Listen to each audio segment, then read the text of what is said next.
Hi, hello, welcome, cultists and new followers, super people. I am Fovoroboros' first acolyte in the Order of the Shining Icosahedron Great Order.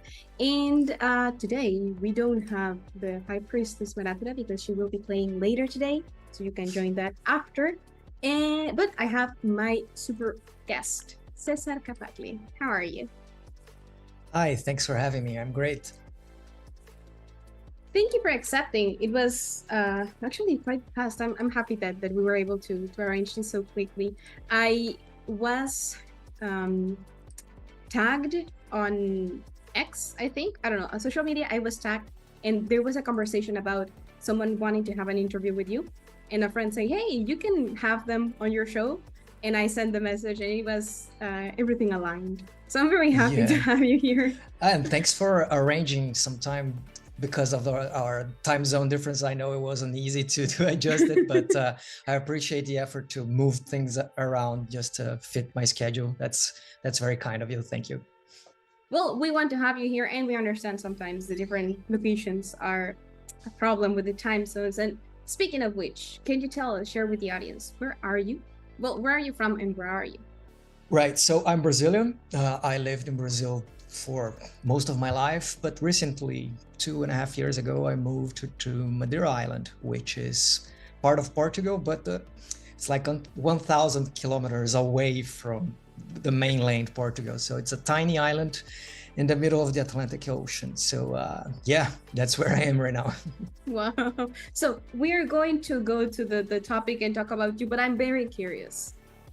How is it to, or are you able to find people that play there in that island?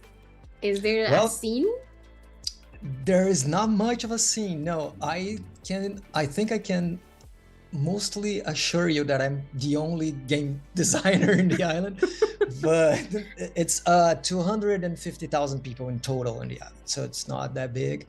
But your timing for this question is quite precise because last week was the first time that I found a group to play here. And there was this WhatsApp group of expats and immigrants here that were trying to arrange board games. And someone mentioned, "Oh, let's play D&D." So I said, that's my opportunity there. So I offered to host a game, and they were mostly beginners. And I said, that's my chance to present a game that is easier to grasp than D&D. So I actually designed a game in like 3 days and with a vibe of D&D, but with very simplified rules. And we played two sessions already. The fun thing about that is we are very multicultural. We have an American, a Brazilian, a Portuguese, an Ukrainian, an Egyptian, and a South African in the table. So wow. It's pretty much a United Nations meeting, which is super cool. And they are very proactive, creative people. So sharing the narrative and experience this here for the first time after 2 years, it's been a blast. That's awesome. We had a guest, I think, only one previously from Portugal, and she mentioned that there's a lot of places to go and play, but that most of them are, or the groups are closed. It's not a lot of opening to new people or to changing the person on the group. How do you feel about the scene in Portugal in general, not the island? Well, in mainland Portugal, there is a Discord server for RPG Portugal and everything. So they arrange meetings with depending on the region. So they have separate channels for each of the regions. They arrange groups and play.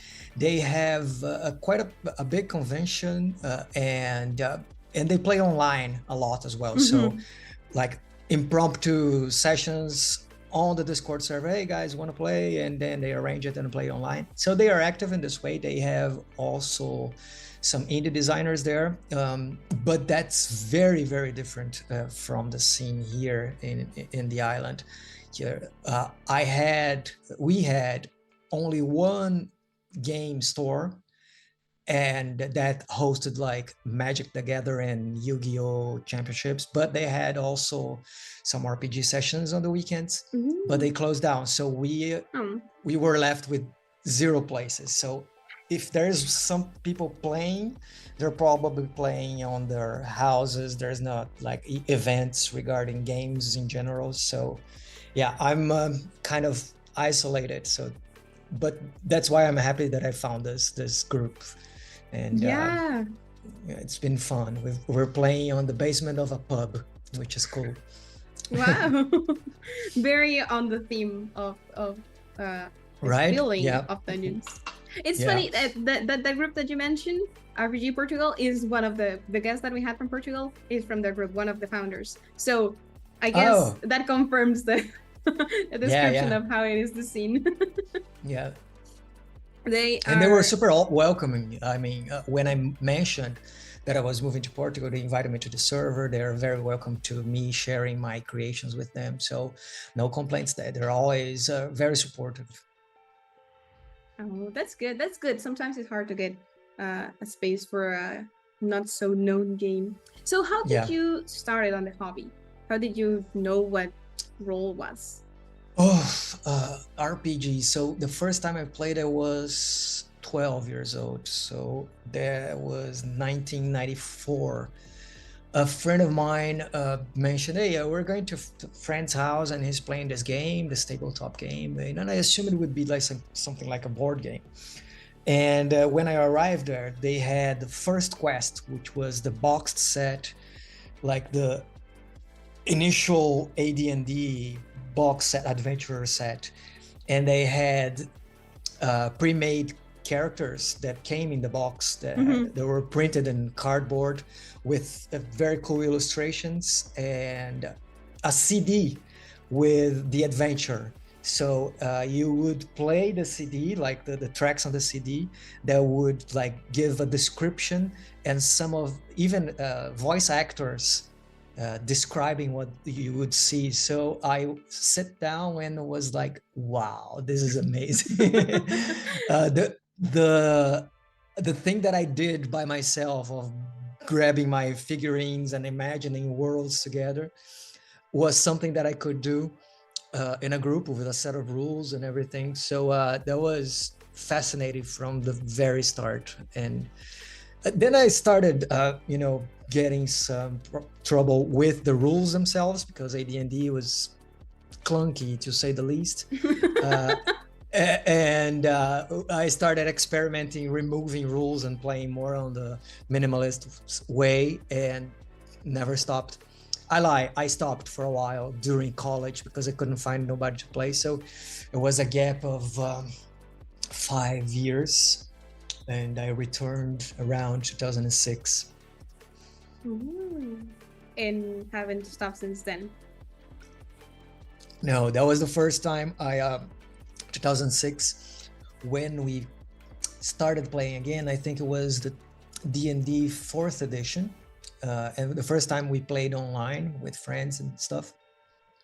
And the same, friction between my expectations of what the game should provide and what the rules were providing became more apparent. And that was my first attempt to try to come up with some house rules and try to, fix the things that I didn't like. And from that, I started messing with my own systems. I couldn't stop having ideas on how to do things differently, Yeah. So you started doing homebrew, and then at what point or how did you decide to start doing your own games? I remember vividly. I first, with my frustration with the experience of 4th edition. Now, today I look back and I see the value of that edition, but the things that I was expecting to do were not aligned with what the system expected me to do. So I started searching, and this time in 2006, we were already able to find stuff online. We didn't have like large communities or anything, but with enough Google foo, you could find some stuff. And I stumbled upon a small hack. a small game called Freeform Universal, which I love up to this day. It's like 20 pages long, a single rule that solves pretty much everything. And I said, oh, okay, so games can be like that. They don't need to be like 400 pages of crunch and minutia. So it's like I had this authorization to make, I looked at that, it was brilliant. And I said, well, maybe I can give it a try. And, but I started, just with some sparse notes here and there. But then my niece and nephew heard about role-playing games and asked me if I could like present RPGs for them. Ooh. And I said, okay, this is a very good opportunity for me to come up with something that would be easy to present for them. And I spent like a week drafting some stuff. And when we sat down to play, that was the first time I played a game of mine. And the feeling of having my own creation being experienced by other people was like nothing else that I have felt. So that caught me right there. I said, I want to do more of that. I want to come up with all my weird ideas about dice and worlds and stuff. And I want to give it to the hands of other people and see what they do with that. So yeah, that was my first attempt. That was 2007, I guess. And then I took a long break and, still designing things on the background, but just for fun. And like, I think my first published game was only like 10 years later that I actually published it. But yeah, it was the seed of creation was back there when I made something to present to my niece and nephew, and it never left me. That's very useful in your profession, and it's awesome in general as humanity, that creative spark. I'm curious, and I always like to ask this specifically or especially to creators. What did you study? What is your I'm an architect. Oh. Yeah. Do you think somehow they are related, or was it just completely separate things? No, it is very related in my mind, in a very peculiar reason that I like to share. Architecture sits on a triple frontier in my mind of arts, humanities, and math. So it is a form of art. We study a lot of art history in college and everything. It's used by humans. You have to be able to communicate through space and understand cultural society, how people relate to each other. And so we had a lot of that too in college, and it has to stand. So you need to study a bit of engineer and math and calculus and everything. And to be like this multi-discipline kind of graduation that I had, I think it translates very well to game design as I see it. It's also art, humanities, and math. So I see creating a game, you have to be artistic, you have to present a final product that it shakes you in a way. I think art is meant to do that. It's meant for you to question things. It needs a lot of humanity. You have to understand how to communicate well, how people read, how people interact with written text. And you need at least a basic understanding of probabilities or of how numbers work. So I thrive on shifting between those three spaces. I think that the thing that makes me keep doing what I do is because I don't need to do just one aspect of it. I love writing the game, but then I love layout. I love making it look pretty and nice, and how the art that I choose for the game interact with the world that I create. and I love going to any dice and simulating probabilities with dice and everything. So the combination of those aspects, I think this generalistic formation that architects have really helped me translate to that, and it's one of the things that I enjoy the most. Well, that was, I think we have the answer, but that was my next question. What is the part that you maybe started doing as a game designer? Because some people start creating stories, and then the story that they create or the system that they're using is not enough for their story. And sometimes it's the other way. They are creating a system, but they have to adapt the story for that system. How or where did you start?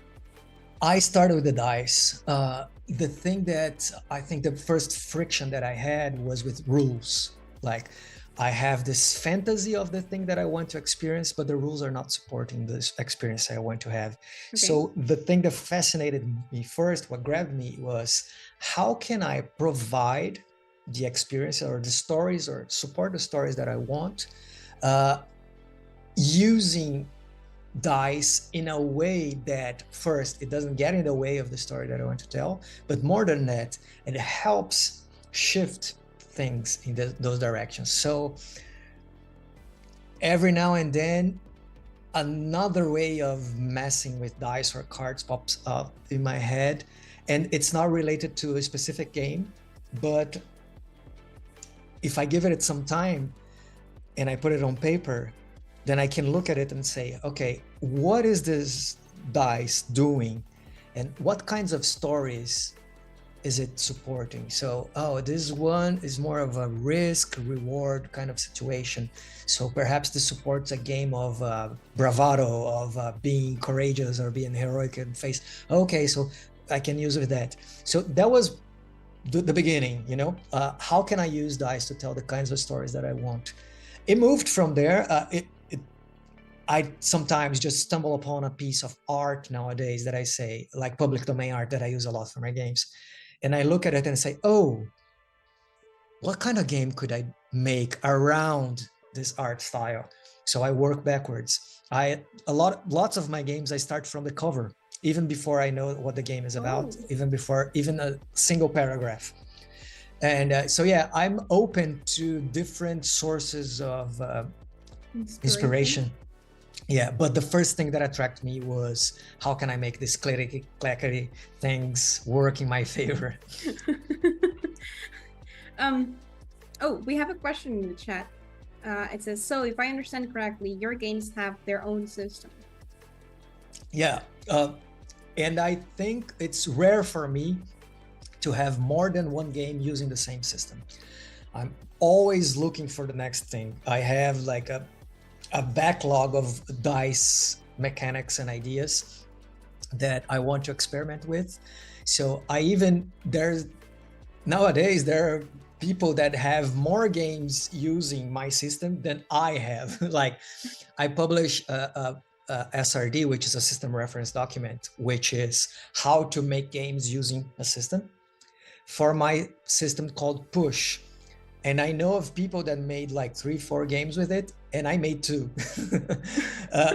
After I'm done with a game, I'm always, okay, what's next? So I have more than 30 games published, and I would say that's like 28 different systems. I'm just fascinated by creating systems. But it's important to say, they tend to be light on rules. I wouldn't be able to create like 28 Pathfinders or Trevors or right. Yeah, so my games are usually from 40 to 100 pages, and mostly rules wise, it's like 5 to 10 of those pages, and then I spend much more of that in procedures on how to make the most of the rules to, you know, experience your journey. Since my games are mostly GM-less as well, so I need to offer more guidance. Oh, okay. That's interesting. I saw a few that said clearly around the first part when I was reading that it was a solo game or a without a director or a master. And I thought that was very interesting, but you're saying that most of them are like that. Yeah. Why is it like that? Well, I'm glad you asked. That's a topic that I'm fascinated. I could talk the 2 hours we have just about this.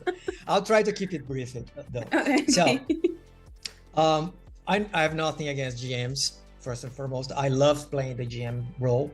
But what I think, there's two aspects of it. First is, I think that a lot of expectations and a lot of horror stories that we see around tables, if you go to Reddit, D&D horror stories and everything, 80% of those problems could be solved if they played a GM-less game. And I say that because when you don't have this disparity of authority or responsibility, there is less of that posture of opposition. Even if you say, okay, GMs are not supposed to be antagonists, our role as players when we have a GM is trying to figure out, oh, he's trying to mess with us. What's his hiding? And you're trying to play those pranks and, aha, I gotcha. And those can tend to more combative styles of interaction. And when you bring this back to a level play field and you say everybody here is responsible both for your character but for the story in general, it's magical. You can see that people start to make choices that are less optimal for their characters but are more interesting for the story because they feel empowered through the authority, the narrative authority that is given to them. So they would say things like, oh, would it be cool if I dropped my sword in the cliff right now? This is terrible for their character, but it's super interesting for the story.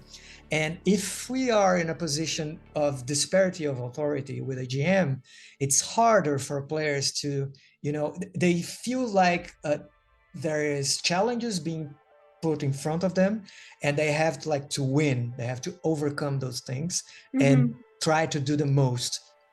And I'm more interested as a player or a GM when there is no disparity in responsibility and authority.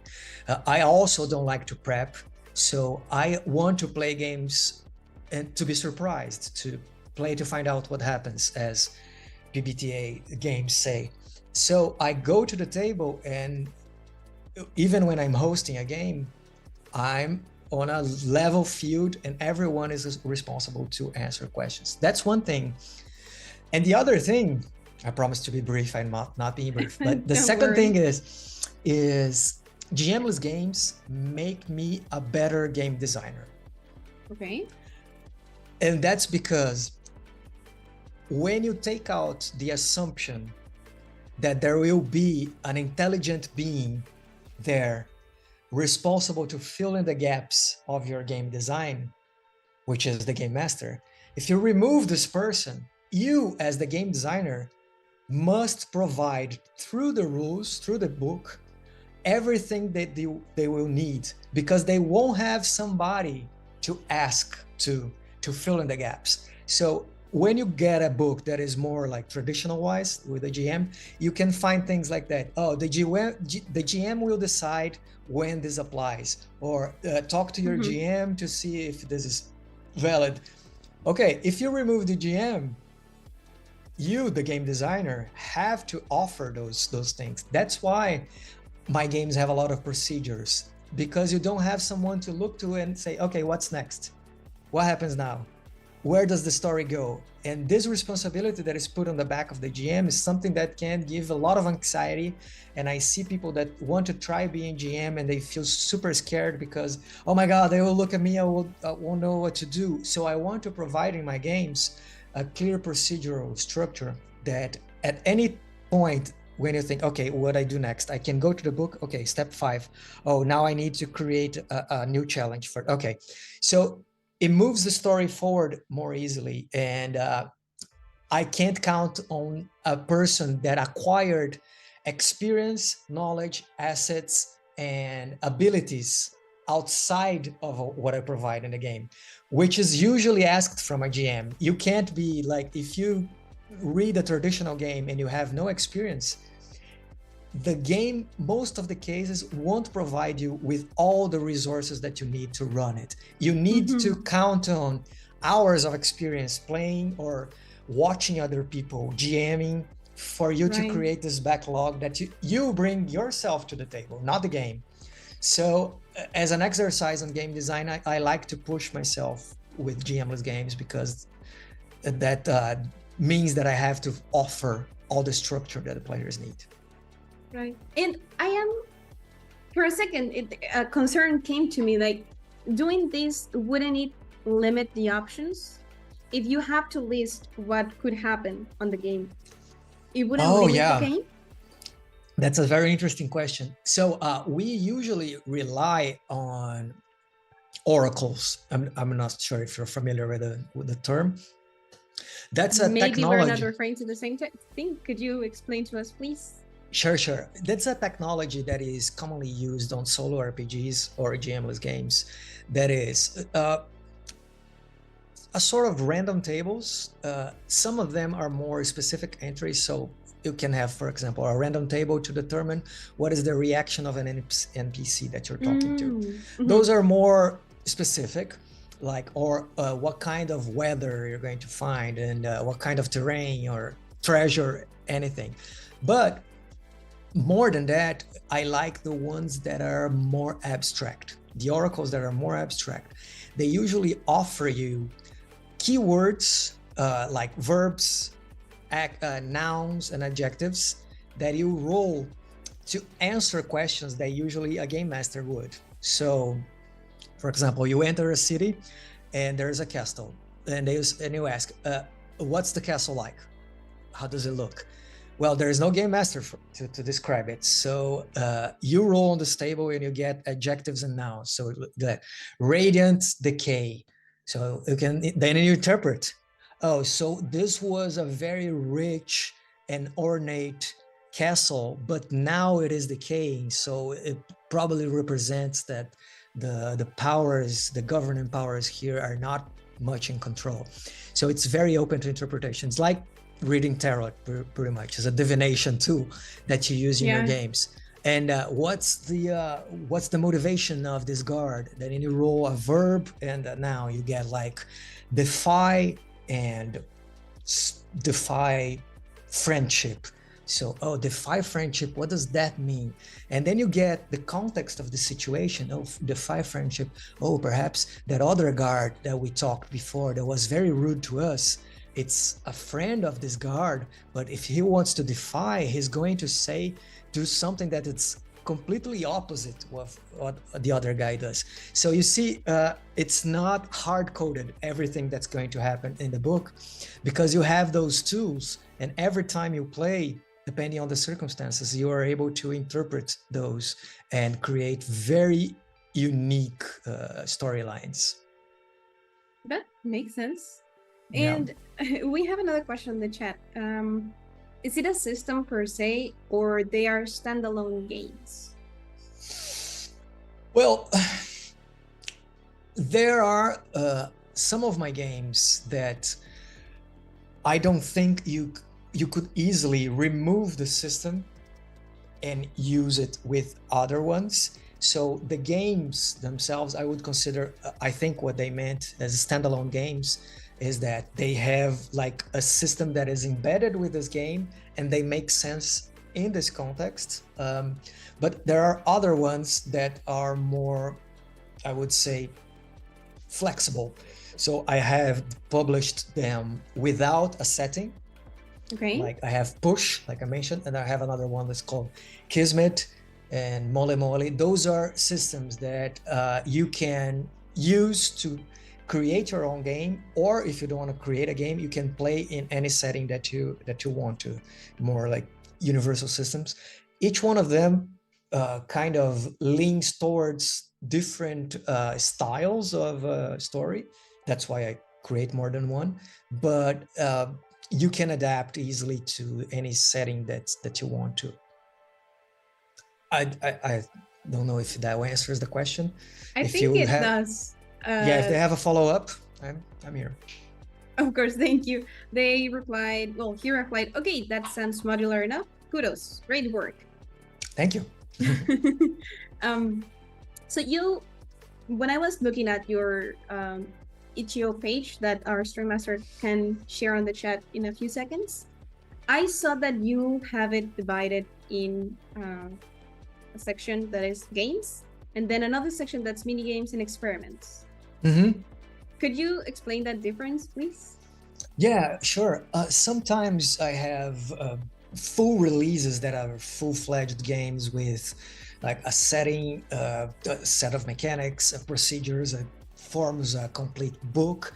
So I call those the games. They are more like they're tradition in a sense that there is a book with a bit of setting. I don't usually write a lot of lore because I can't remember lore myself, so it wouldn't make sense to impose this in other people. So, but there is a bit of setting to get the mood of the game, instructions on how to play, the procedures, and tables. Those are the standard games. Now, for mini games and experiments is when I try to do stuff that's more out of the box, and that I don't necessarily need a full book to express. It's just something, that idea that I can't sleep anymore and I have to put it on paper and release. So I have some one-page games. There's this annual one-page RPG jam on itch that I love to participate. It's a very good exercise in game design to condense a full game in a single page. So those are there.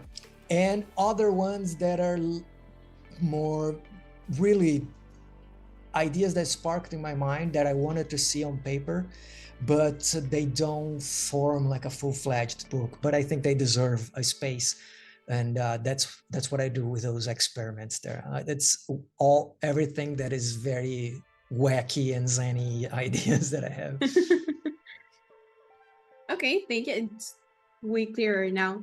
We have they send the sign question. I can see and congratulate you on the image and graphic theme and uniformity of all your games. The question is, do you design the graphic part as well? I do, yeah. As I said, I use a lot of public domain image in my games. My budget is very limited. As an indie designer, you don't have, I at least don't have a lot of a budget to burn in commissioning art most of the times. So what I've been doing is sometimes I even go first to the public domain images websites, and I go through that and I see something that sometimes inspires a game, an idea for a game, and I make a game around those. It's much easier than you have an idea and try to find art that fits that setting. So but I don't draw. I'm not an artist in this sense. I can't illustrate.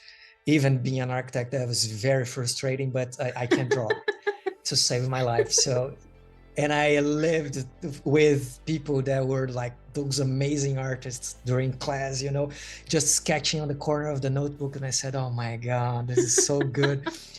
But I make do with what I have. So I try to compensate that with layout.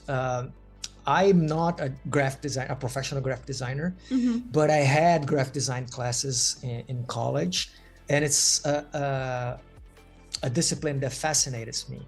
So I try to do that too. So all the books are all laid out by myself, and surprisingly on Canva. I don't use desktop publishing software, professional ones like InDesign or the Affinity Publisher. I do everything on Canva because it's cheaper, and it offers stock photography, icons, fonts, and everything on one place. So it's kind of weird to say that, and people sometimes look at my games and said, "You did that on Canva? Are you insane?" Yeah, I did. 150-page books all laid out on Canva. But yeah, wow. it works for me now. And I didn't see the need to move away from it for now. And as I said, it's a all-in-one solution for a very affordable monthly subscription. So that's what I do. Wow. It's amazing. I am not a graphic designer, and I have very few knowledge to just by being near one, and I can tell you that it's amazing. You're saying you did that in Canva. That's awesome. And actually, speaking of the graphic designer of the studio, of Amberson Studio, is on the chat, and he mentioned a few things about your games. I'll read that later, but in this topic, he said, I use professional programs and I really can't stress this enough. Did you do that on Canva? It is amazing. Yeah. Wow. Congratulations, really. Thank you. I think the one that people couldn't believe, I made a game about American football. I'm a fan of the NFL and stuff. So I made a game called 2 Minute Warning that replicates the final 2 minutes of a championship game. Ooh. It's a solo narrative card game. It's very niche, the niche of the niche. But when I came up with this idea, I said, I want to make the game look like a sports magazine. So I did, and that's on Canva too. So if you look at it, the cover, it looks like a sports magazine. And if there are rules in the middle that look like the advertisements. So there is like a whey protein supplement advertisement that actually is part of the rules. So it's all integrated with the look of a sports magazine. That was a challenge. And I did this for myself. I think, it didn't sell very well. I think like 50, 60 copies were sold, but I'm so happy with the result of that. I made a dedicated virtual tabletop and everything. So, yeah, it was super fun. So yeah, all on Canva. Wow. And we have one more comment about this from our game designer from the studio. I hope that I can transmit his emotion properly reading the comment. It says, Mr. Capacle, you have my full respect. Wow, really impressed. Thank you very much. I appreciate that. I agree with what he's saying. It's amazing, especially because when you see a game, a published one, and you see like the final product, it's easy to imagine a big team behind it or a very professional and with a lot of knowledge and all these things. It's easy to imagine that. But when you speak with the person, and that is one of the things that we like about this show, when we have you as a guest and you explain the process, I am amazed on what you're saying and how you're doing this. Yeah, I'm running a one-man show here. I write, edit, design, layout, market, publish on H, make the pages and everything. That's, as I said, margins are low. So to have this as a full-time career, you can expand and like hire people, but then you have to reach a lot more. And I don't have access to Kickstarter because it's not available for Brazilians or Portuguese for that matter. It's just like 25 countries that can publish campaigns on Kickstarter. So that limits my reach already. I can't sell like physical books. All I do is print on demand because, well, how could I ship books from Madura Island to like 60% of my games are bought by North Americans. So it would be like extremely expensive, but I like it that way. I like to keep things pretty much under my control. I have all the variables under my control. The moment you start like, oh, I'm going to hire a printer, a publisher in the US and like 3 artists there and somebody to manage my campaign, it gets too big and too stressful. And I chose to move careers to do game design because I wanted less stress in my life, not more stress in my life. So I'm very happy with that, running a one-man show. I'm about to do my first game with commissioned art, but it's being very low profile with a Brazilian artist that I'm talking with. So yeah, that's a first. Wow, that's awesome. Congratulations. Yeah. Thank you. Yeah. Have you considered, I think the name is Catarse, or do you have Patreon? I have a Patreon. I don't know if Catarse has Portugal, just Brazil maybe? Just Brazil, yeah, just Brazil. I have a Patreon. It helps a lot. It's like half of my rent comes from Patreon, which I'm very appreciated.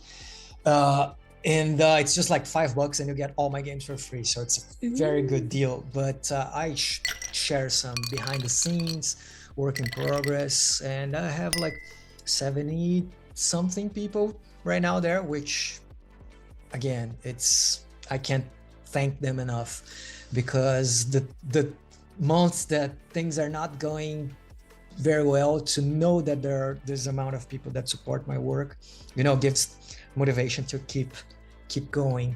But Catarse, on the other hand, I haven't tried because of currency exchange. Right. In Brazil, we have less disposable income. That's a fact. So that there will be less people that have the money to invest on a monthly basis. And everything that I did there, I spend now in euros. So I had to divide by 6.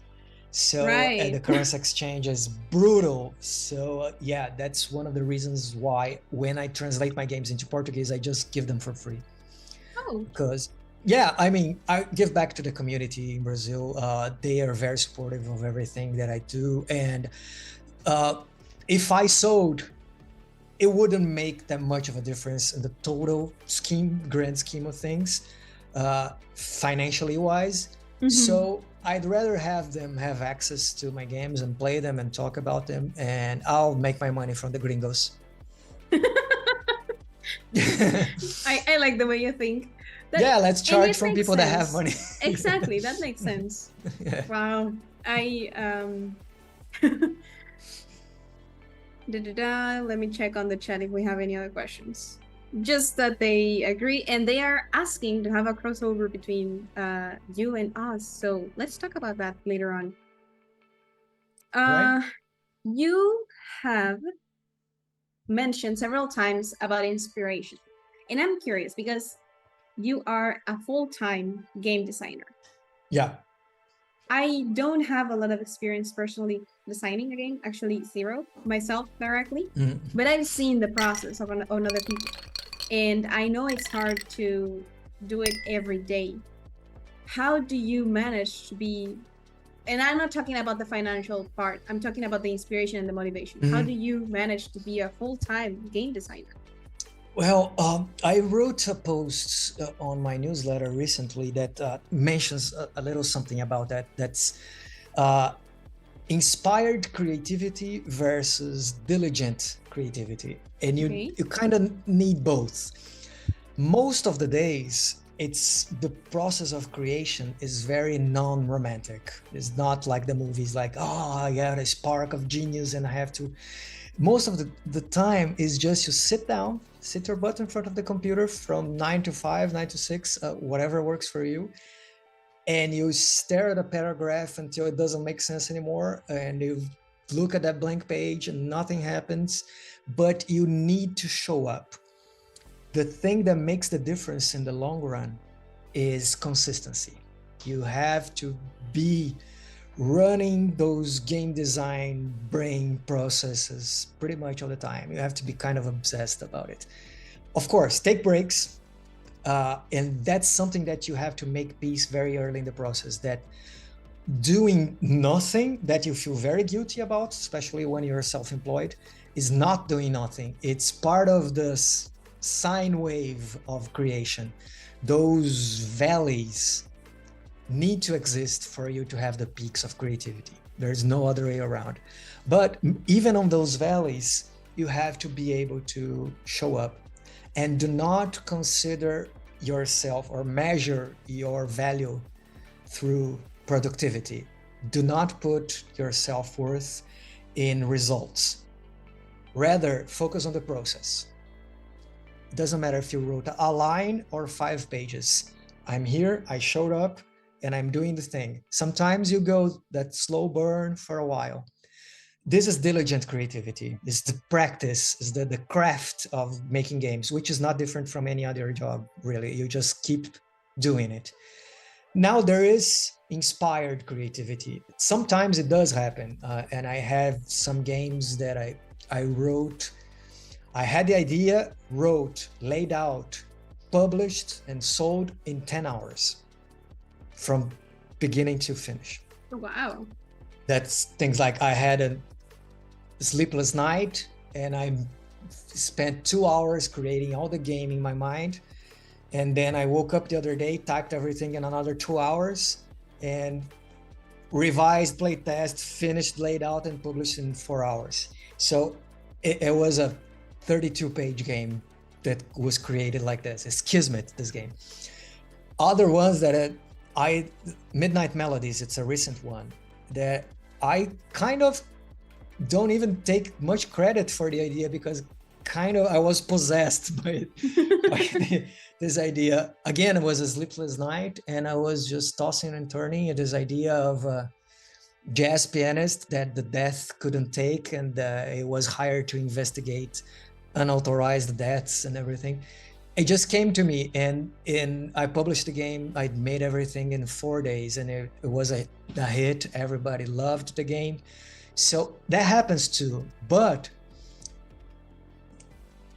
the only way for you to be able to profit from these moments of inspirations is because you have the diligency, the consistency to keep doing it every day.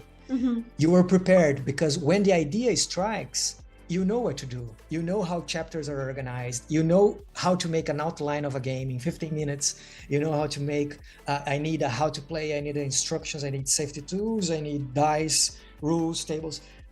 All these things fall into place easily because you kept doing your thing every day. So the machine is well oiled, and you don't waste those moments of inspired creativity. So diligent creativity nurtures inspired creativity. So that's my approach to keep making things all the time. Wow. And what do you do to keep you with references and new things to have so diverse games? Yeah, I mean, H.io is a treasure trove. If you go to the browse page and put physical games, you will be inspired for like 6 months with the amount of creativity that people put out. Somebody released a study that in a year, it's around 2,000 to 3,000 new tabletop games released on itch alone. I'm not even talking about drive-through RPG. Mm-hmm. So there are people experimenting with the boundaries of role-playing games or board games and card games every time. So, and they usually sell it for a very little price, or they offer community copies for free, or even the game itself is free. So I can't stress how much I've learned with like 3 2-page games laid out in an Word document, because they just experiment. They feel free. Since this is not like I don't have to cater for a 10,000 person audience, I can do the craziest shit. So you get inspired by those experimentations. And I listen to a lot of podcasts as well. And as I said, you have to be kind of obsessed. So my game design brain is always on. When I'm watching a series, I don't do this on purpose, but I'm making connections between what I'm seeing with ideas for a game. When I read a book, and I'm not only talking about setting, sometimes I'm seeing like an action scene, and I say, oh, things happen here that I want to emulate through a game, like the dynamics between those characters. How could I do that? So you keep running this process on the back of your head all the time. And I published more than 30 games, and I have a backlog of 25 plus unfinished games already. So I don't think I'll be running out of ideas anytime soon. It's easier for you as a game designer to run out of motivation and energy to keep doing than run out of ideas, because one thing is have those sparks of ideas. Another completely different thing is actually typing it out and manifesting it into existence. Right. Yeah, that makes sense. I don't know if this is something that you could do, because the games are different, and the steps that you have followed to create them, I assume they are different. As you mentioned, sometimes you start with the game, the mechanics, sometimes you start with how it looks. But would you be able to tell us or guide us through your process of when you start a game, and then when you work on the publishing part, and then if you do testing, for example, how it goes, and then when it's out to the world? Sure. Let's try to start with random inspiration, whether it's a mechanic or an image that I saw, a movie, a conversation I heard on a podcast. So you had this spark of an idea. First thing is creativity loves speed. So when you feel that surge of inspiration, ride the high, ride that wave of inspiration wherever you are. So record notes on your phone, scribble things on your notebook, voice messages, whatever works for you. But this moment is one of the most valuable ones. The more you can surf this wave of inspiration, the better. And for me, after that, I start to, capture ideas. I like to do this on paper first. Okay. And then I have a notebook and I start to, it's very chaotic. Paragraphs, arrows, math, dice rolls, they don't make a lot of sense. But there is a moment when I feel that a few aspects, not everything, but a few aspects already click into place. I move to the computer.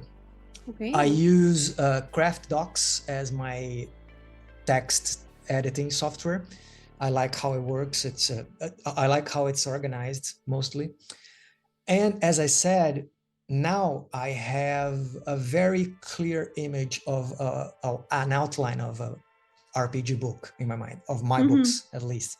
So I can very fast go to the computer and type out all the chapters titles that I need. So I need an introduction, a brief explanation on how to play, the tools I need, safety tools. Now this is the setting, now how the dice work or cards or whatever. Now procedures, example of play, tables, all of this is laid out. And then I start writing those random ideas that I had on paper, already positioning them in place on the chapters. Not caring about grammar, sentence structure, organization, nothing. Okay. It's just, I need to capture them and put them into place. It's the equivalent of doing this on a mood board, on a visual board. Like you move your sticky notes into those categories.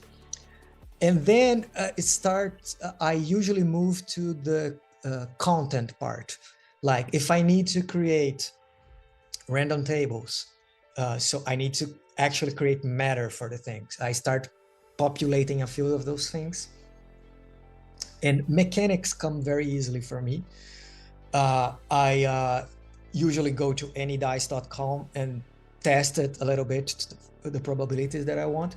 I have in the back of my mind the kind of probabilities that I like. For example, let's assume it's a traditional game that works with success and failure. Not all my games are like that, but I know that I like that a skilled person would have 75% of chance of succeeding.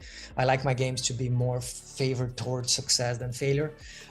Regular test is 50%, and if you're not skilled, like 30%. With that in mind, I run the tests of my dice and I see if it is reproducing the kind of probabilities that I wanted to do. I mess around with that, test it a lot with like the feeling of it, because one thing is the math on the computer, the other thing is the actual feel of the probabilities on your hand. With that in mind, I note it down, and very quickly I have the wireframe of the game. Now it's where pretty much this boost of inspiration is almost over. Now it's time for the hard work. It's time to go back and from your game making sense in your head for it to make sense on the paper. That's where most people stop. Most people fail or give up because it's hard to do. I've made 30 games and it still is something that you have to create strategies to make sure that you're communicating in the most efficient yet evocative way possible to convey the ideas for whoever is going to read it. And I like to do it by explaining it to an invisible person out loud. Okay. There's nothing like explaining rules out loud for you to learn if it makes sense. In the middle of the sentence, you stop and say, oh, wait a minute, that doesn't make sense. I have to rewrite all the paragraphs. And so I recommend for everyone that is trying to,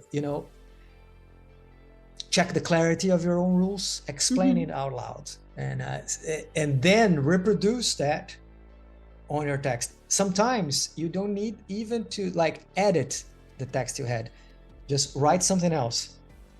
I've heard of people that say, I wrote the first draft of my game very briefly, and then I asked my partner to come and said, I'll explain the game to you. And after they explained the game, they said, oh, this is a much better way for me to explain it. Right. You threw away the previous draft and rewrote everything based on that explanation. So when I do that, I have a rough idea of how it will turn out. But then I move very quickly to layout, because I believe that the way you present the rules of the book are as important as the way you write. And sometimes when I'm laying out the things on the page, I realize that I need to change things. So it's very hard for me to have a game that the final game looks like the text version of it, because on the page, I see, I take a step back, I see the blurbs of text and everything. And I understand that a person that would read that would have difficulties understanding it, because the way that is displayed on the page, because the length of the paragraphs or my choice of words. So the refining of rules, the final refinement of rules happen on the page. Mm-hmm. And since most of my games can be played solo, most of my playtest, I do it by myself. And sometimes, and since my rule sets are very minimal, there's not much this mechanic won't work at all. I have to play test with 100 people to get feedback and adjust the balance.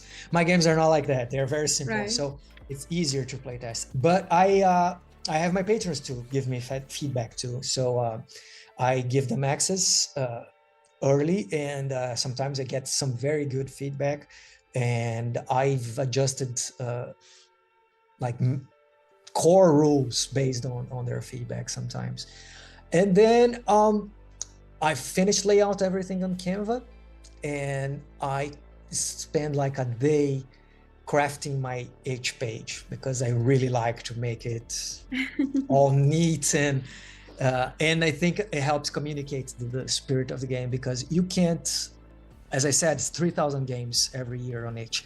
You can't expect that you will convince people to give more attention to your game if you yourself didn't spend some time to give attention to the way you present the game to the public. And not only the looks, but how you introduce the text, how you organize the highlights of the game, how you sell the mock-ups of the book with how the layout presents itself. So I like to craft it, and that's it. It's pretty much it. Sometimes this process is a week from start to finish. Sometimes is 45 days. But my games are usually very fast. Because of the size of them, the complexity, and my style of game design, I don't think I ever spent more than 2 months in any game that I made. Even the big ones, big. For me, 150 pages, more than 100 pages is a month, and they're done and out to the public. Wow. It's a long answer, but that's pretty much all the process. Yeah. No, I really appreciate that answer. It's because again, you are. I think someone mentioned that on the chat, the one-man show, and considering that, knowing how you work around everything and you pass to each step, it is helpful for someone that would try or want to try and create something. And it's also very interesting for someone that wants to know what's behind what they are playing. Yeah, I mean, it's it's a very different, perhaps, logistic if you are working on a team. But from my explanation, I hope people see the advantages of being a one-man show. Like, I can go to layout and then decide that the rules need to change. If I had another person doing layout, I wouldn't have the ability to use the layout process as a way to revise how the rules present themselves, you know? Right, of course, yeah. it's a lot of work, a lot more work if you do everything by yourself and you don't have another pair of eyes, but you have those abilities to move back and change, like, even the tone of the game, because you know you found out that the directions of the rules were leading towards something different. You have this ability to do it. But I'm sorry, you were asking? Oh, yeah, sorry. I just realized that I didn't read a couple of messages that we had from previous section. However, I think they match with what you just explained, because they are between these two types of inspiration that you mentioned. It's like the crystallization of this. It says, Insurgent, Push, Starlight Riders, and I'm sorry if I don't read this properly, Oneironaut? Yes, Oneironaut are my favorites. On the last one, the name. I've tried to grasp the same concepts on a single word for years. Oneironaut, so good. Concept crafting is the message. Oh, thank you very much. Yeah, that was a very crazy one. It's a game you play while you're asleep, so you imagine how insane the idea was. Wow. Yeah, I was inspired for this game by a message on the solo RPG group on Facebook, the Brazilian solo RPG group, which is very proactive. It's like 5,000 people and very supportive community as well. And a friend of mine said that we were discussing that solo RPGs allow you to play anywhere. And he said, oh, I'm biking to work and I'm playing solo RPGs in my mind. And I use the license plates of the cars as a randomizer, like to roll a D10. I see the last number. So when I need to make a check, I use the license plate there. So I said, oh, this is amazing. And I want to stretch this concept of solo RPGs can be played in any circumstance. So can you play an RPG sleeping? And that was the spark for this idea. So I started investigating lucid dreaming, and with a lot of research, I found out that oneironaut is a term that some lucid dreamers give to themselves, which is like the astronaut equivalent of dreams, the people that navigate dreams. And I said, okay, that's it. That's the thing.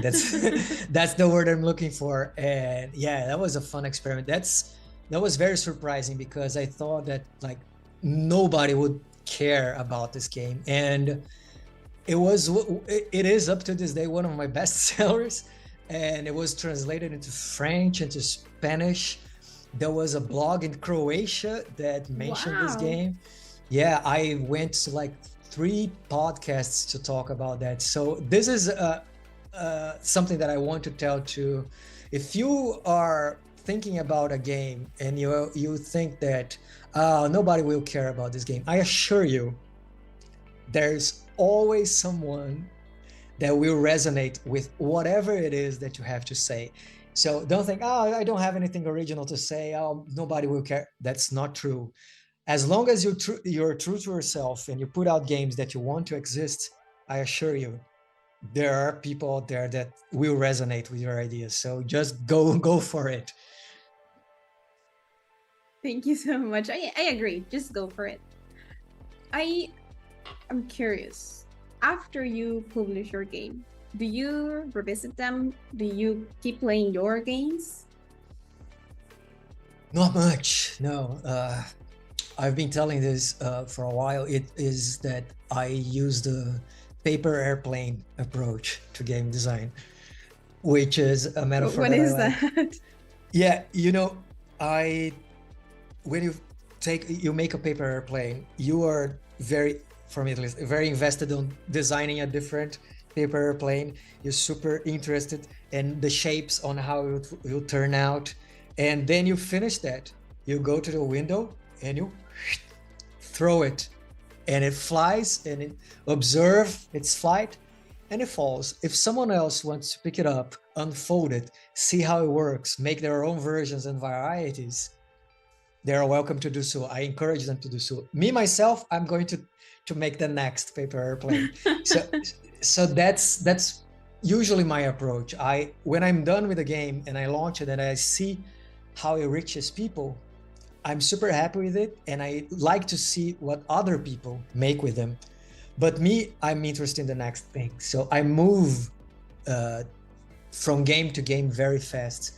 Sometimes I look back at some of the things that I've made and I said, well, wow, that's kind of nice, actually. You read some passages, I said, well, I was quite inspired to write this. But like, I think I've never written like a supplement or like expanded rules just for one game that was like a stretch goal for the crowdfunding campaign. Mm-hmm. But even that, it was like the trail end of my energy towards that game. Now, that being said, I've been toying with the idea of revisiting Scraps, which is my best-selling game ever, because for two reasons. I think I've got some good feedback of people that played, that some rules that need some more clarity. I want to revisit it. I've learned a bit more of layout, so I want to give it another look. And I want to commission an artist to do custom art for that. Because the first time I released, it was before all the AI explosion of things. Mm-hmm. Yeah. But there was this website called Art Breeder that had public domain landscape images that were computer generated, but they were free to use. So I used that for Scraps. But now, with all the controversy with AI and how artists have positioned themselves,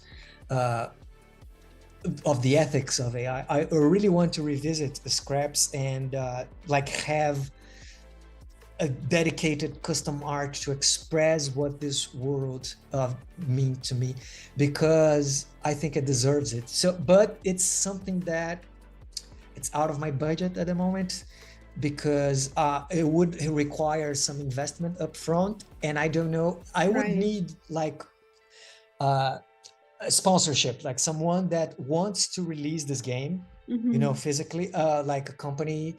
Oh, I run the Kickstarter, I will publish and I'll pay you some royalties. I'm not even interested in like making a lot of money, like a small percentage would be enough for me. But I just think this game deserves, you know, some more care, because it was a labor of love, and I'm really proud with what I accomplished. And up to this day, like every week's like 5 or 6, 7 copies are sold, and I get some really good feedback of the experience that people had with this game. So that would be my first time actually revisiting a game I launched. Oh wow. And now I'm very curious, what's the name of this game? Okay. Oh yeah, I should mention it, right? Well, Scraps is a non-violent game. It's a game about crafting, and you live, it's a post-apocalypse world, and you live in a society that does not know the concept of violence and the broad range of violence for me, which is not only combat and harm, but looking at everything as either a resource that you can exploit or a threat that you must eliminate. This for me is the definition of violence, and this leads to a lot of conflicts in our world. So I wrote that in a moment that I wanted to have this experience of living in a community, the sense of belonging, the sense of respect, and synergy with nature, with your surroundings. So in this game, you're a part of a community and you're a scrapper. You go on adventures to search for ingredients and to create projects for yourself and for your community. But you don't like go, I need horns, so I will kill this beast. No, you have to harvest, you have to commune with nature, and the world itself will judge if you're worth of having it. So like eggs or shells or bark or minerals and everything, and they have some kind of magical properties, and you create your projects with that. But mechanically, the fun thing is that your projects use a mix of Tetris and Battleship, you know, that game that you fight. So it's a combination of those. So you have a grid, and when you collect those scraps of ingredients, they have small shapes like Tetris shapes, and you need to form the shape of your project using those shapes of ingredients, you know.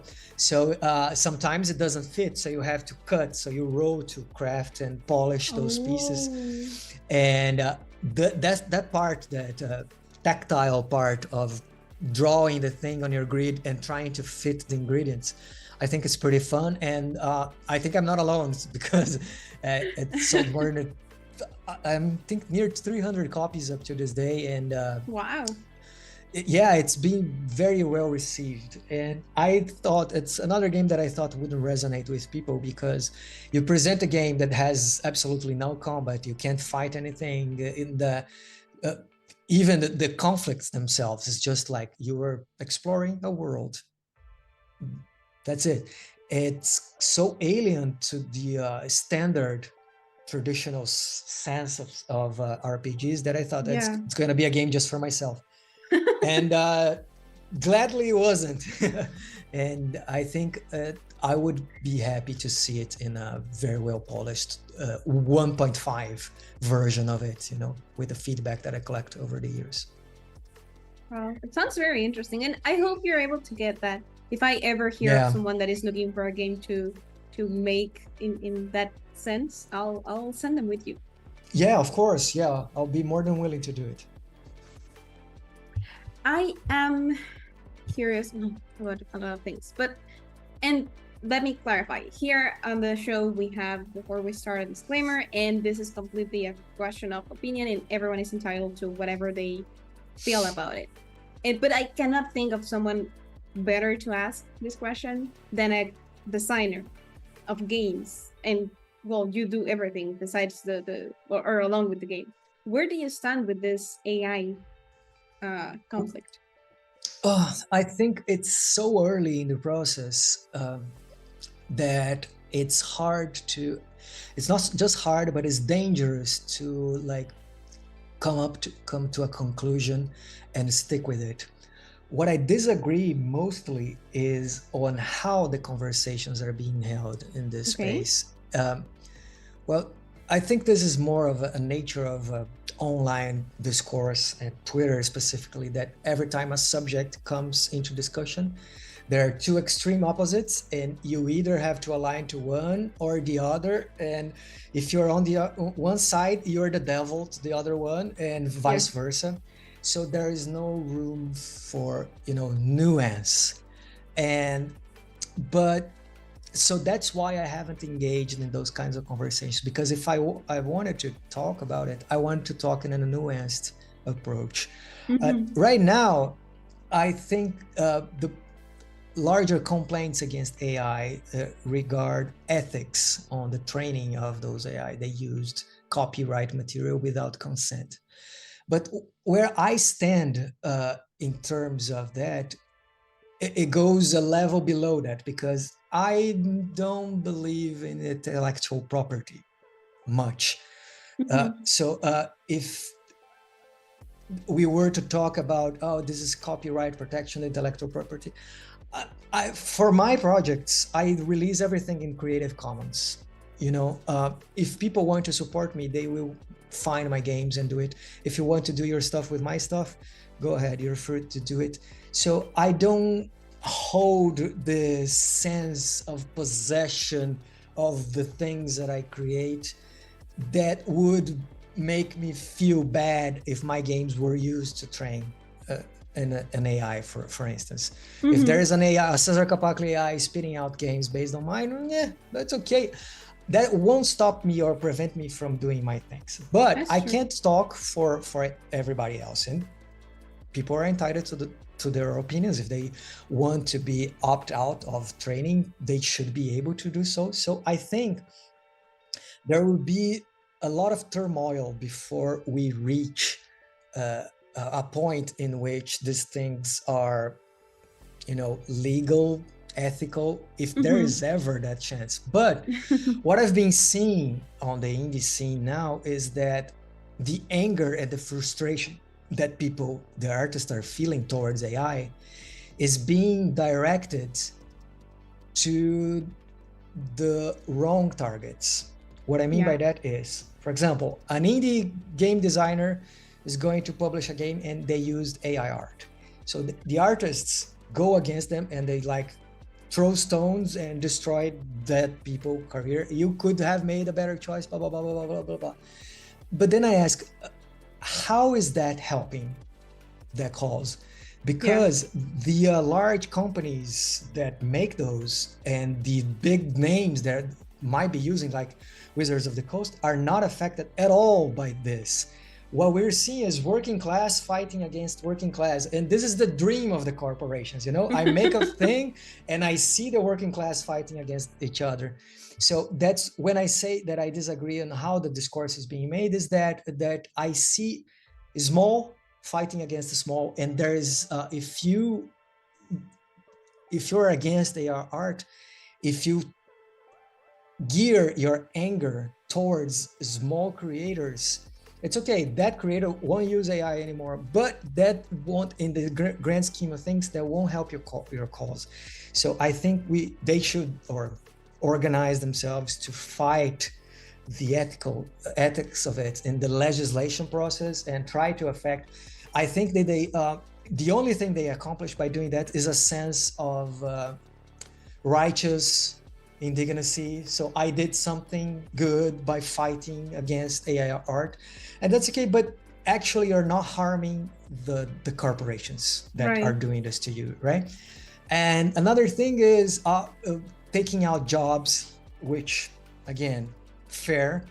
But again, I think that people shouldn't need to, have a minimum wage as art. I think universal basic income is a better answer for that. You should be able to survive and do your art and not to be like, oh my God, if by any chance I cannot sell my commission of an art for this D&D group, I can't live my life anymore. This shouldn't be a place that we are in. But late stage capitalism and everything, we will get philosophical if we go there. But I think we should be able as a society to provide enough well-being for people that they shouldn't be threatened by anything. They could produce their art, they could feel fulfilled, and they could be seen, and without the constant pressure of I need to make my pennies to pay my rent, otherwise I'll die. So there are deeper questions to this AI conversation that I think should come to center stage, much more than, although that indie card game is used AI art, let's band together and take it down, I don't know if in the grand scheme of things that helps their cause much, right? So, but again, as I said, I used it before the diffusion models on scraps, for example. But when I've heard how they were made, I opt that I don't want to engage with this myself until something changes and there is a way for artists to get paid when you use it somehow, like Spotify, like you stream their art. If there is an ethical, legal way, perhaps in the future. But for me, I'm happy using public domain art. I think offers a large room for creativity. Constraints breed creativity. So you have this art and you have to make something out of it. So I like to do that. And finally, now I'm in a position that I'm being able to commission some art, even if it's on a small scale, not a lot. And I know that it will cut in half all my margins on this game. But again, I don't want to engage with it because I don't want to harm artists in the process. So while things are not settled, and they eventually will, I think, I prefer to, keep doing the things the way that I do for now. Long answer, but it's a complicated topic. Yeah, it is. And I appreciate that you were willing to openly put your answer. It, as you mentioned, it is a new topic in a fresh discussion. So I appreciate that you are open to it. Yeah, There's no, for sure. few messages on the chat about this. It says great analysis on it. I also think that there is space for both, but the discussion is new. Is too new right now, too fresh. And then Yeah. no, absolutely agree with Mr. Capacle. Production and creativity are, and it is all related to economic analysis. And yes, we struggle against other workers instead of standing for our own human rights that we see as scraps to beg for. And yes, if there is no money, you cannot pay an illustration or drawing artist. It's just a fact. Yeah, I mean, the math is very simple. I usually make like around, if I'm a medium game makes $500, $600. Successful game of mine make $1,000. That's before taxes. Mhm. If I commission a cover art and like 10 illustrations, that's all. That's But it. that doesn't just justify that I will trump over artists and just use AI. I make do with other things. I use assets from Canva. I use Photograph, and then I process with Photopea, which is the Photoshop for poor people, and I use brushes and lines, and then public domain illustrations. There are ways to work around, and I'm glad that in the end, I'm able to deliver a game that looks nice, that represents the kind of visuals that I had in mind, and I'm able to pay rent and for groceries and support my family in the process. Otherwise, I would have to do it part-time and flip some burgers or work in a supermarket to make do. For now, I'm able to make do, So after taxes and everything, I have a minimum wage job, but I do what I love. So there's no price to put on it. So that's very fortunate. That is true. I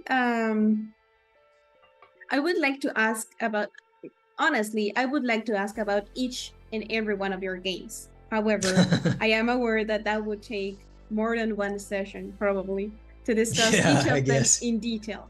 So I just did a quick look, like superficial look based on styles, and I want to talk about the two that caught my eye, if you agree with that. Sure. Could you tell us about Nexalis? Oh yeah, sure. There was one that was inspired by art. In this case, it was the art is by Penflower Inc. I suggest everyone watching us to go check them out. They are a very prolific artist, and they organized TTRPG Asset Jam. It was indeed to offer indie creators an opportunity to use real art instead of AR art. So this is the kind of thing that I think it's very cool. Okay, let's do a jam, and artists can collaborate and put it on sale and stock art. And I said, okay, this is very nice. And I was browsing through the entries, and I found this pack of 6 characters, standard fantasy characters, right? Mm-hmm. And I thought, oh, this is beautiful. And a friend of mine in Brazil, Thiago Jung, is a very prolific creator as well. I recommend you talk to him if you have the chance. He had put out an SRD for a system called C4, a very simple system, 1d6 plus modifier, easy to grasp. And I said, well, let me see what I can do with that. So as an exercise, I would say, well, what's the easiest thing that I can do with a system to see if it works? Fantasy. So I started drawing some stuff, but when I looked at Penflower's art, and I look at the diversity of the cast of characters, I saw, okay, this is very inspiring for me in not going to a traditional fantasy setting. And at that moment, I was kind of tired of grim dark, dark fantasy and everything. I love it. I think there is a space for that. But I had seen like lots of releases that were on the same tone of a disgrace and dark, everything is mud and diarrhea, and I wanted something brighter. Okay. And I asked myself, what is the opposite of dark fantasy? Well, bright fantasy. That was the concept in my mind. What is bright fantasy? I don't know if this term is actually coined anywhere, but in my mind, it was something like, you know, the Dragon Prince, that cartoon show on Netflix? Yes. Yeah, you know, so that feeling of it is a fantasy setting, there is conflict, but there is more this optimistic feel that you can expect people to do the good things, to do what is best for everyone. You know, you actually want to help people, you actually want to do good, and you actually can make a difference, and you can leave a place better than it was before you arrived. And I was motivated to do that because I saw those characters that were different than the standard. When I mean different in gender, different in presentation, different in ethnicity, and I thought a world in which this diversity is welcome is a happier, more optimistic world.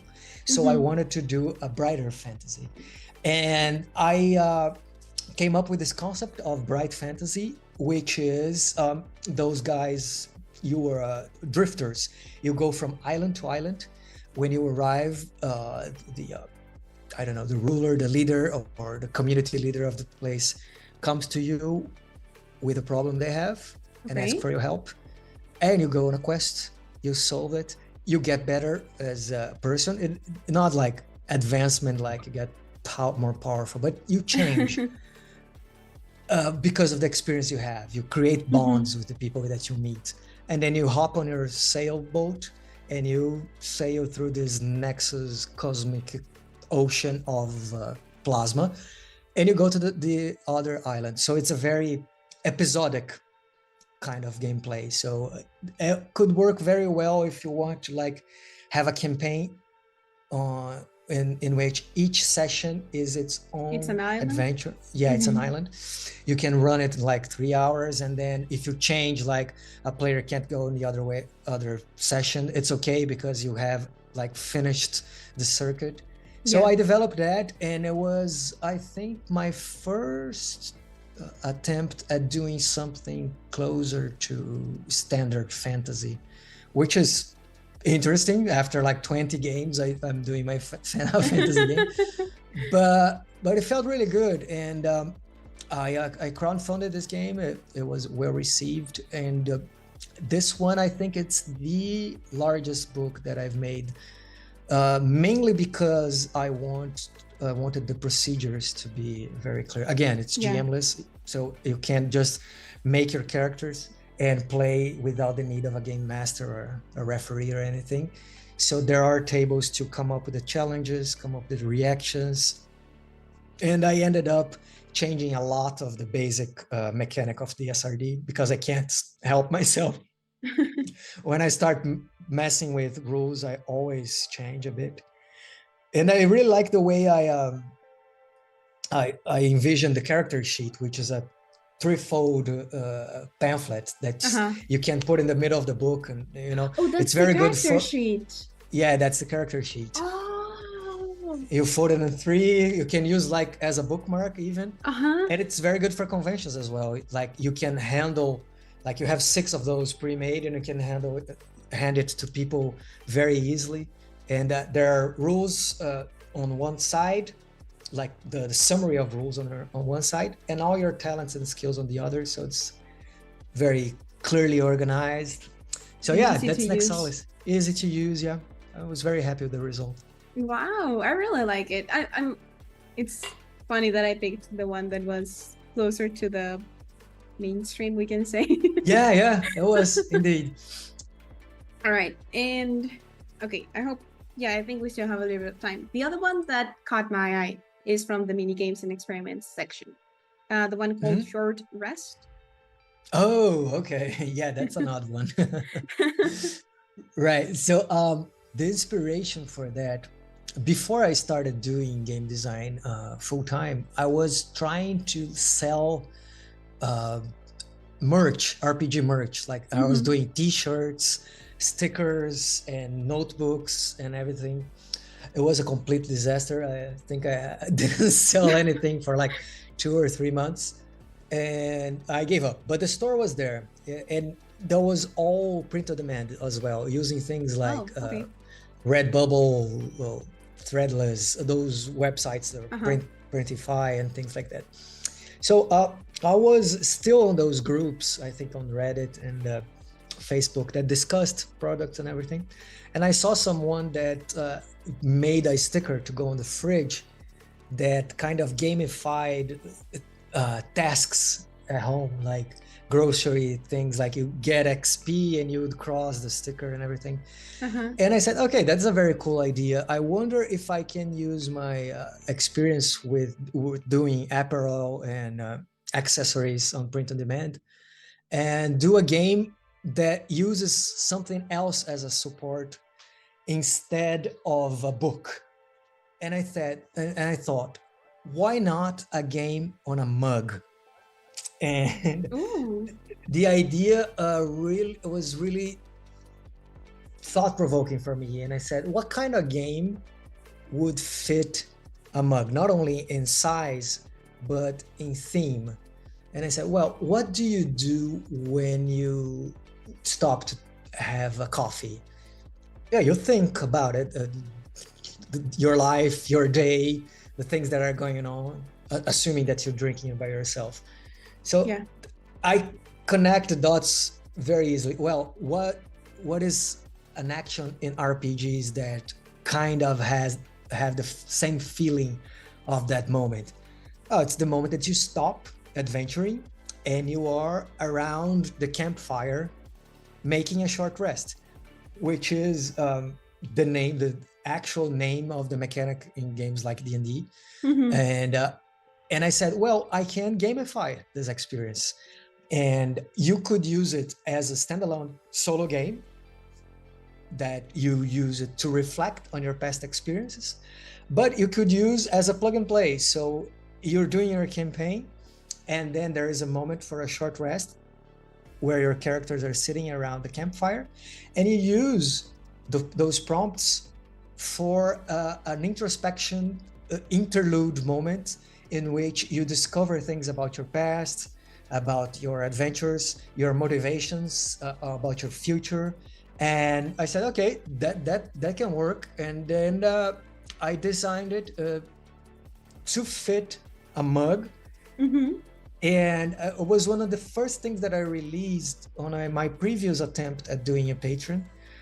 And 1 week after I did, I had a report from one of my patrons, and he wrote the report of a session that he was GMing. He was playing Dragon Age with a group, a regular group, of fantasy group, and he used a short rest when they stopped for a short rest. And wow, it brought tears to my eyes, because the way the players engaged with the mechanics to bring to the surface things from the past of their characters, because they had been playing for a while. It was like high level characters, so they had a lot of things to reflect on. And the way they connected the things and really enriched the stories of their own characters using the game, I said, okay, mission accomplished. That's pretty cool. And up to this day, it's something that when I share, I say, hey, I made a solo RPG on a mug. People go, what? Is that how?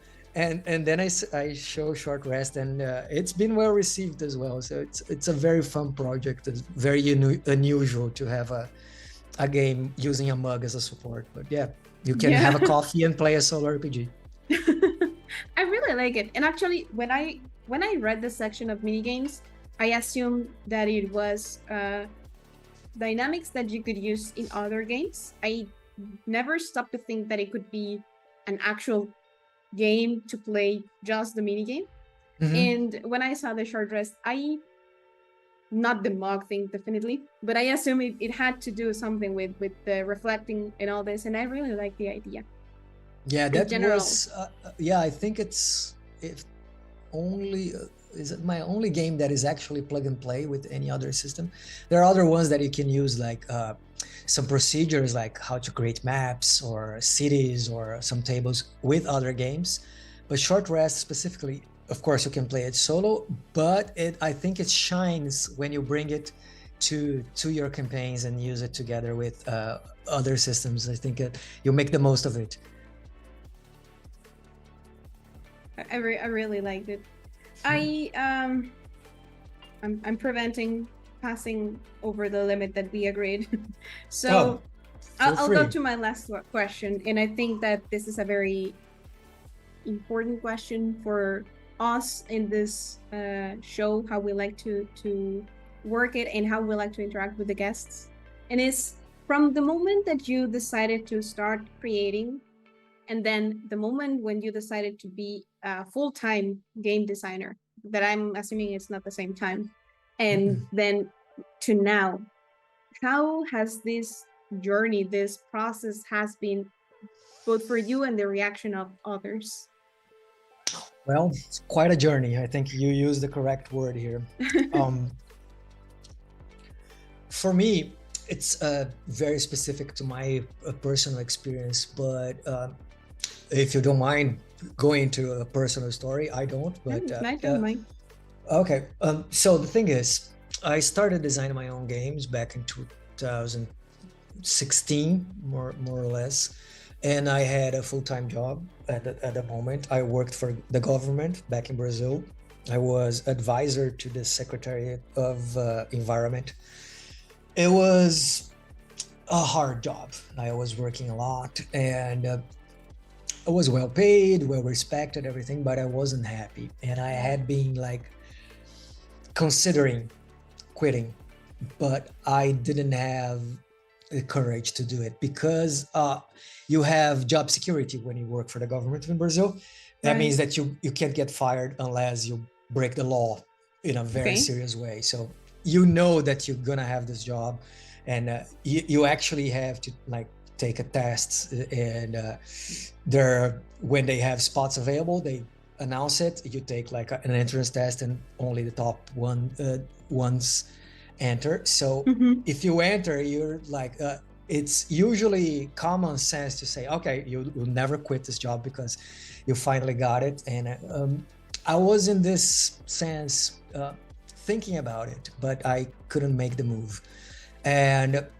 But it was so crushing. It was to a point that I was 9 years already in this job, and I couldn't complain about it objectively because it was like a 5-minute walk from home. I was respected by my peers. I was well paid. I had flexible hours. So objectively, it was a good job, and it was high stakes. I was doing things that impact the lives of 1 million people. But I knew that I wanted something else. So I started going to therapy and talking about it. I made those tests to see what kinds of careers I could be on. And but what the real change came when my father was diagnosed with cancer. And he had a lot of plans for his retirement. He was a truck driver for a long time, like 16 years. And so he would spend like 2 weeks out of home traveling. And he always said, I want to settle down and I want to take your mother on a trip on the coast of Brazil. We're going to visit all the beaches and go up. And it had been a year that he sold the truck and got a taxi cab back in my city. And things were going really well, and he was able to reduce the hours. And they said, well, okay, perhaps it's about time that we take that trip. And he was diagnosed with cancer.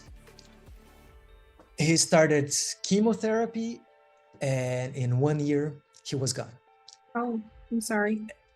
Yeah, thank you. And as I watched him in his final days, he died when he was 60 years old, and I was approaching 40.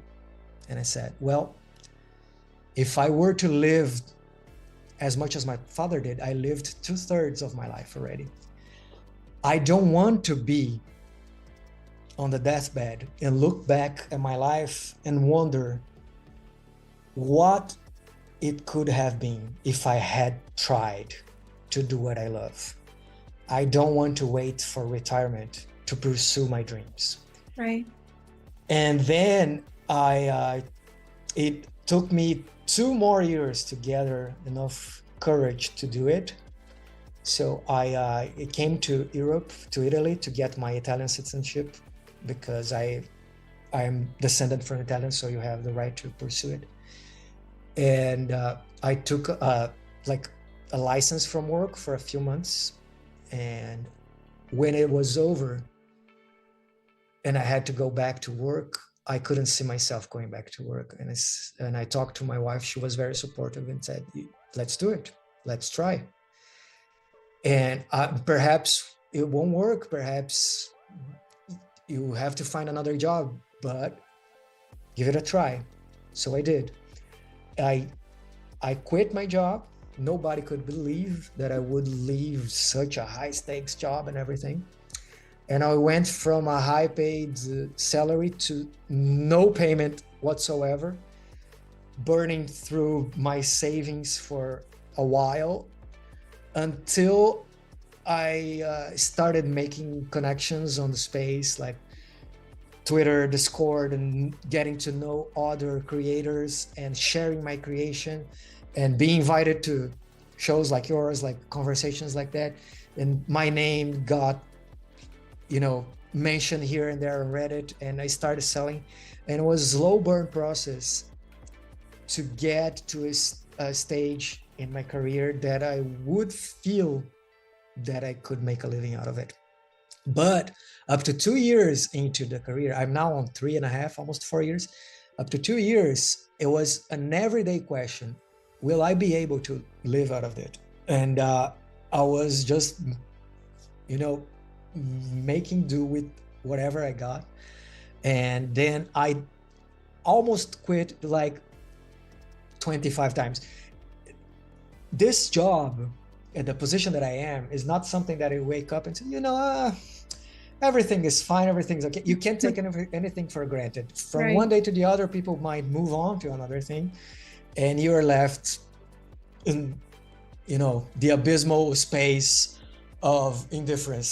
And so it's always a question in the back of our mind: if how long will it last? But I've learned to live in the now.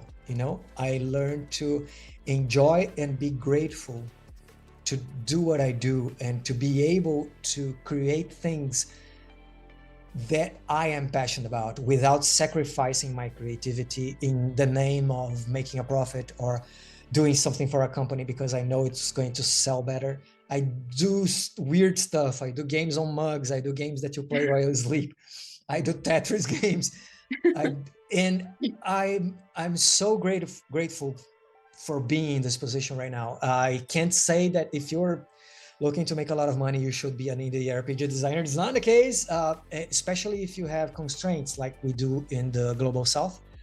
But every day that I wake up and I'm able to, create my weird stuff on a computer and be able to share it with the world is a day that I don't take for granted, and a day that I'm grateful for. So it took a long time, but now I can feel that I'm in a position that when I put something out, there is enough people that are already waiting for my next release and will be supporting whatever I do. So that's a privileged position to be in, and one that I strive to foster and make the most of it while I can.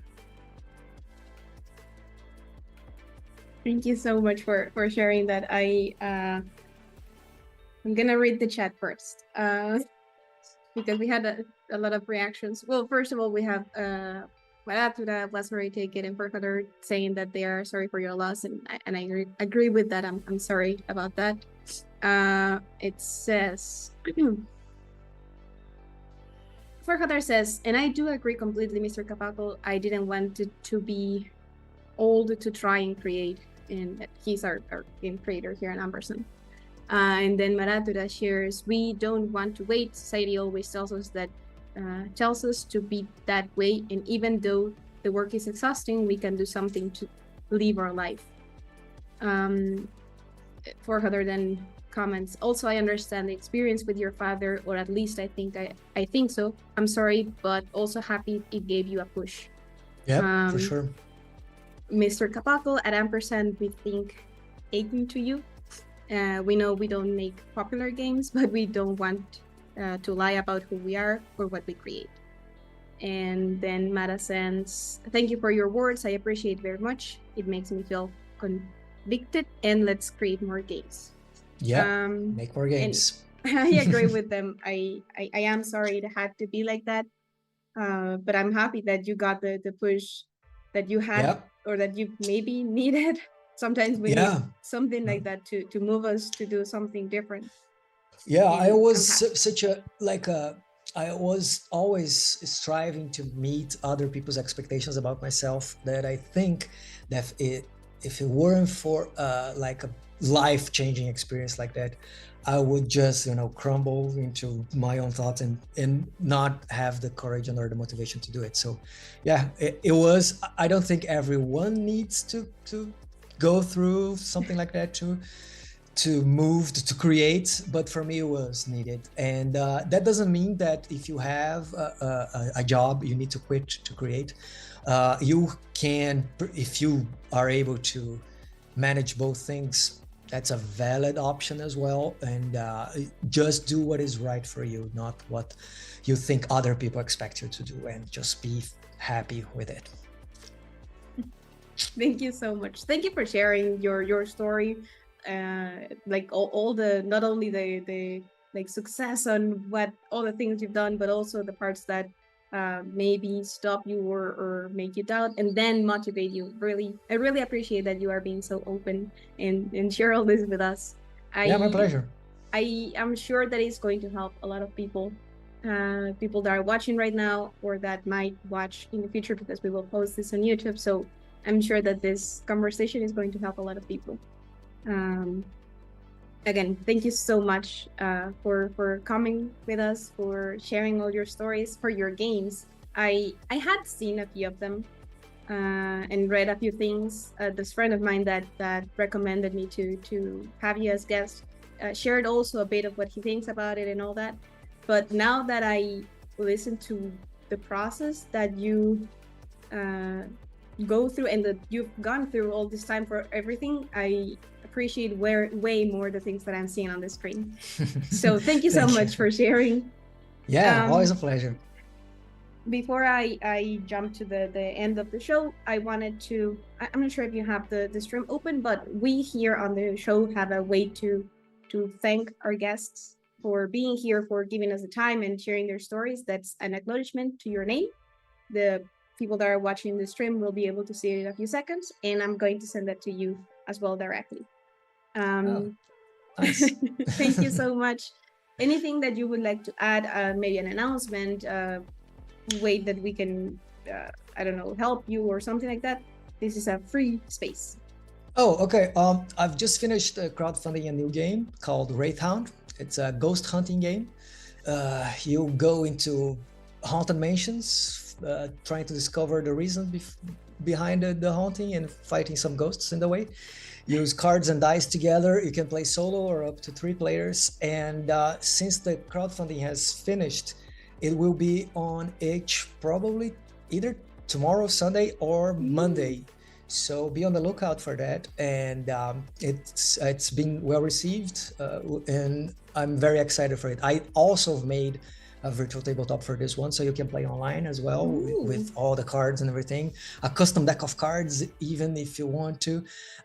So yeah, and I can't stop making games. So if you want to follow me around, I'm mostly, I guess, on Twitter until it exists, and Threads, but all my socials are on quirky.games, and you can drop me a line. I love talking about game design and everything. You can write me an email anytime, always available. And yeah, thanks for having me. It's been a pleasure. Thank you so much. Our stream master is going to put all the links to get in touch with you and see your games on the chat on Twitch. And we will also put it on the description on the YouTube video. So anyone that is interested can go there and either read them, buy them, share things with you, ask you questions, or just follow your process. Awesome. Again, thank you so much for coming, for accepting and sharing all the information. Quickly, I'll pass to the commercials for Ampersand. Later today, well, Maratura is going to play Halt with Kevin Alvardo. They're going to complete the one-shot, the small or short game that they're playing right now with Colt. And later today, we will have more Ampersand. Also tomorrow, we can talk and we can get to speed on what we are doing. You know, our week, you can see it also on our social media. And if anything, we will be posting it. Again, muito obrigada por aceitar o convite. Realmente foi excelente. Muito obrigado por me receber. Foi um prazer. Thank you, chat. Muchas gracias, gente que estuvo con nosotros. That's it for now. See you later. And may your checks be always critical. Bye-bye.